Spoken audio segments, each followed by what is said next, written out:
Toronto All-Star forward Chris Bosh expected to need weeks to recover from that facial fracture. Lauren Shehadi, Ken Berger, your NBA columnist here with you. And that was a serious hit to the face by Anton Jamison's elbow. What's the very latest, Ken?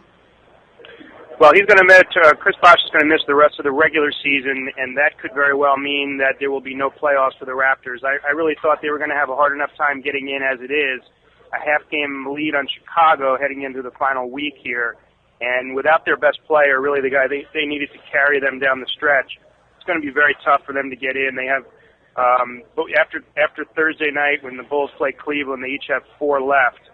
And you look at those games, arguably Chicago has the harder schedule, but with Bosh out, I think Toronto's going to have a hard time here. It's going to be tough, like you said, but what does Toronto need to do to make that final push?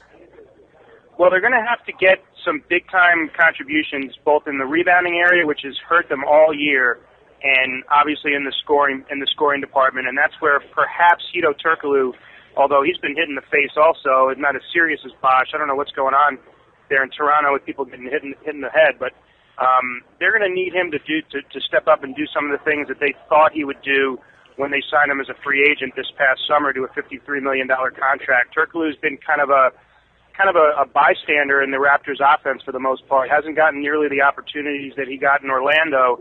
And maybe this is a chance for Coach Jay Triano to fiddle around here, which you don't usually like to do late in the season, but when you have a situation like this, maybe put the ball in Turkoglu's hands more and let him do some of the things that he did in Orlando. And speaking of free agency, Ken, Chris Bosh is there. Does this kind of wrap up his time up north?